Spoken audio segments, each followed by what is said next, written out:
नमस्कार साथियों, एक और नई वीडियो में स्वागत करता हूं। तो साथियों, हम लोग इसमें सोशल साइंस के महत्वपूर्ण 40 प्रश्नों पे डिस्कस करने वाले हैं। तो वीडियो बहुत महत्वपूर्ण होगा, अंत तक जरूर देख लेना। और साथ ही चैनल पर नए हो तो जरूर सब्सक्राइब कर लो।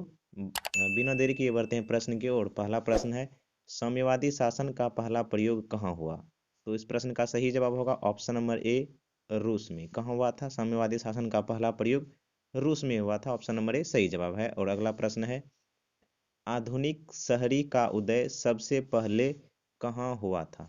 कहाँ हुआ? आधुनिक शहरी का उदय सबसे पहले कहाँ हुआ? तो इस प्रश्न का सही जवाब होगा ऑप्शन नंबर बी, इंग्लैंड में। कहाँ हुआ था? इंग्लैंड में हुआ था। ऑप्शन नंबर बी सही जवाब है। और अगला प्रश्न है, ब्रेटन वुड्स सम्मेलन किस वर्ष हुआ? ब्रेटन वुड्स सम्मेलन किस वर्ष हुआ? तो इस प्रश्न का सही जवाब होगा ऑप्शन नंबर सी, 1944 में। कब हुआ था? 1944 में हुआ था। ऑप्शन नंबर सी सही जवाब है। और अगला प्रश्न है, गुटेनबर्ग का जन्म किस देश में हुआ था? गुटेनबर्ग का जन्म किस देश में हुआ था? सही जवाब होगा ऑप्शन नंबर बी, जर्मनी में। कहाँ हुआ था? जर्मनी में। और अगला प्रश्न है, गेरिबाल्डी पेशे से क्या थे? गेरिबाल्डी पेशे से क्या थे? तो इस प्रश्न का सही जवाब होगा ऑप्शन नंबर डी, नाविक। क्या थे? नाविक थे। और अगला प्रश्न है, कम्युनिस्ट पार्टी की स्थापना किसने की? कम्युनिस्ट पार्टी की स्थापना किसने की? तो इस प्रश्न का सही जवाब होगा option number A, M N Roy ने। किसने किया था? एम एन रॉय ने किया था। ऑप्शन नंबर ए सही जवाब है। और अगला प्रश्न है, औद्योगिक क्रांति सर्वप्रथम किस देश में हुई? औद्योगिक क्रांति सर्वप्रथम किस देश में हुई? सही जवाब होगा ऑप्शन नंबर ए, इंग्लैंड में। कहाँ हुआ था? इंग्लैंड में हुआ था। और अगला प्रश्न है, जालबेरिन एक संस्था थी। जालबेरिन एक संस्था थी। तो सही जवाब होगा इसका ऑप्शन नंबर बी, व्यापारियों की। किसका था? जालबेरिन एक संस्था किसका था? व्यापारियों का था। ऑप्शन नंबर बी सही जवाब है। और अगला प्रश्न है, अप्रैल थीसिस किसने तैयार किया? अप्रैल थीसिस किसने तैयार किया? सही जवाब है ऑप्शन नंबर ए, लेनिन ने। किसने? लेनिन ने तैयार किया था। ऑप्शन नंबर ए सही जवाब है। और अगला प्रश्न है, हुआ हुआ आंदोलन किस प्रकृति का था? हुआ हुआ आंदोलन किस प्रकृति का था? सही जवाब होगा ऑप्शन नंबर डी, क्रांतिकारी धार्मिक। किस प्रकृति था? क्रांतिकारी धार्मिक। ऑप्शन नंबर डी सही जवाब है। और अगला प्रश्न है, सौर ऊर्जा निम्नलिखित में कौन सा संसाधन है? तो इस प्रश्न का सही जवाब होगा ऑप्शन नंबर डी, पुनः पूर्ति योग्य। किस योग्य?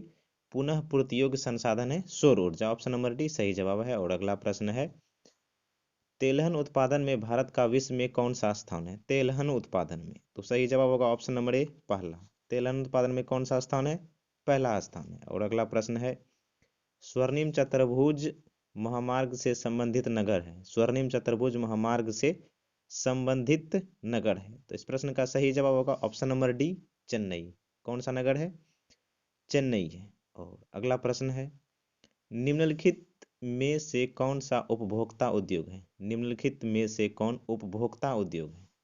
सही जवाब होगा इसका ऑप्शन नंबर ए, चीनी। ऑप्शन नंबर ए इस प्रश्न का सही जवाब है। और अगला प्रश्न है, बिहार में नहरों द्वारा सर्वाधिक सिंचाई किस जिले में होती है? नहरों द्वारा सर्वाधिक सिंचाई किस जिले में होती है?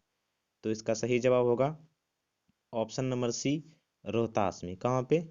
रोहतास में नहरों द्वारा सबसे ज्यादा सिंचाई होता है। और अगला प्रश्न है, रेल वर्कशॉप कहाँ स्थित है? रेल वर्कशॉप कहाँ स्थित है? तो सही जवाब होगा इसका ऑप्शन नंबर ए, जमालपुर।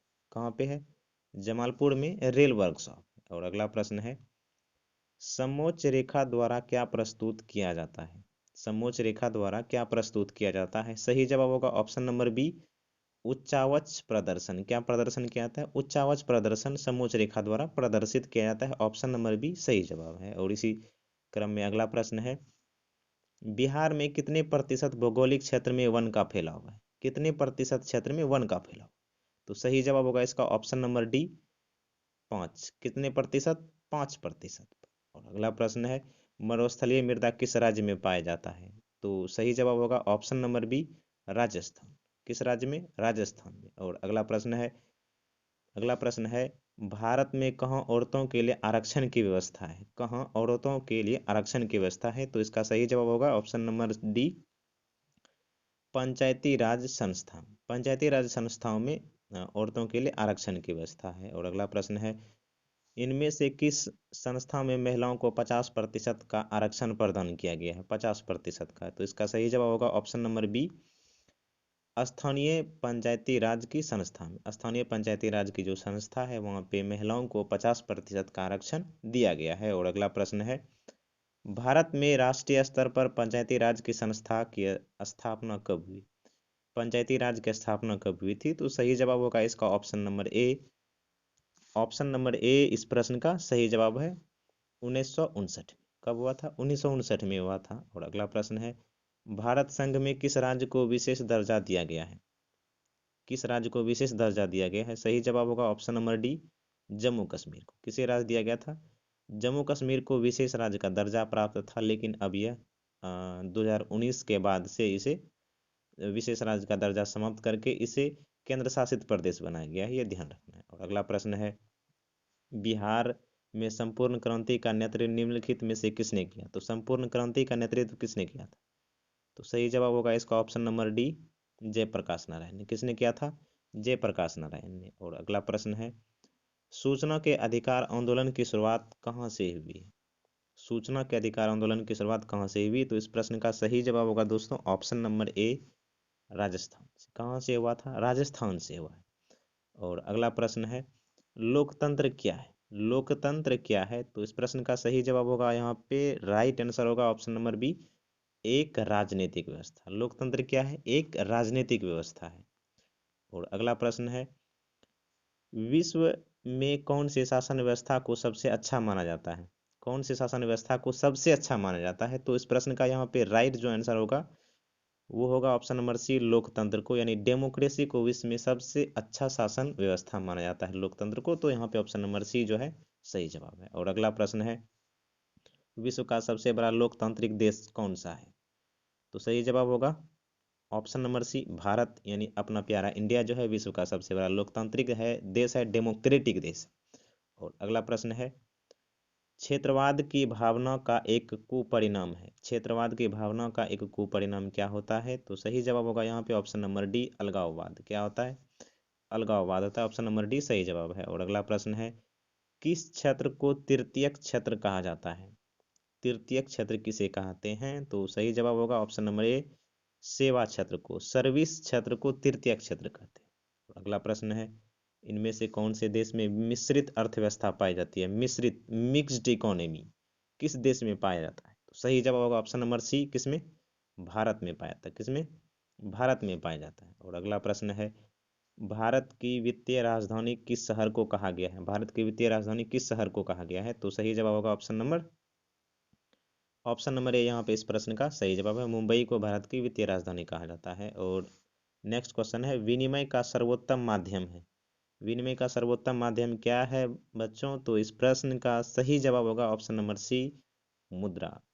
विनिमय का सर्वोत्तम माध्यम मुद्रा है। और अगला प्रश्न है, राष्ट्रीय आय जाना जाता है, राष्ट्रीय आय जाना जाता है, तो इसका सही जवाब होगा ऑप्शन नंबर डी, उपरोक्त सभी के द्वारा। उपरोक्त सभी के द्वारा मतलब यहाँ पे यह आय गणना विधि और उत्पादन गणना विधि और व्यवसायिक गणना विधि के द्वारा जो है कि राष्ट्रीय आय को जाना जाता है। और अगला प्रश्न है, भारत के किस जिले का प्रति व्यक्ति आय सर्वाधिक है?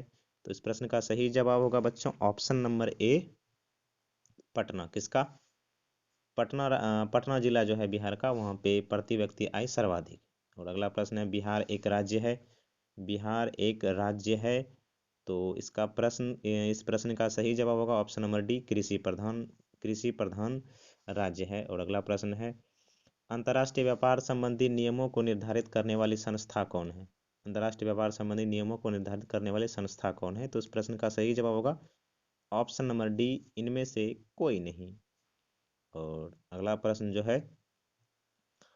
प्रश्न है, सोने के आभूषण की शुद्धता की पहचान किस चिन्ह से की जाती है? सोने यानी किसी आभूषण की जो शुद्धता होती है उसमें कौन सा चिन्ह लगा होता है? तो सही जवाब होगा इसका ऑप्शन नंबर बी, हॉलमार्क। कौन सा लगा होता है? हॉलमार्क लगा होता है। और अगला प्रश्न है, इनमें से कौन प्राकृतिक आपदा नहीं है? प्राकृतिक आपदा नहीं है, तो इस प्रश्न का सही जवाब होगा तो बच्चों यहाँ पे ऑप्शन नंबर डी, आतंकवाद जो है एक प्राकृतिक आपदा नहीं है। और अगला प्रश्न है, निम्नलिखित में कौन प्राकृतिक आपदा है? तो प्राकृतिक आपदा क्या है यहाँ पे? तो इस प्रश्न का सही जवाब होगा ऑप्शन नंबर सी, भूकंप, यानी अर्थक्वेक जो है वो एक प्राकृतिक आपदा है, नेचुरल नेचुरल आपदा है। तो ऑप्शन नंबर सी यहाँ पे इस प्रश्न का सही जवाब होगा। तो मिलते हैं इसी तरह के अगले वीडियो में। चैनल पर नए हैं तो सब्सक्राइब कर लेना, इसी तरह के और भी वीडियोज़ देखने को मिलेगा। तब तक के लिए जय हिंद, जय भारत, वंदे मातरम।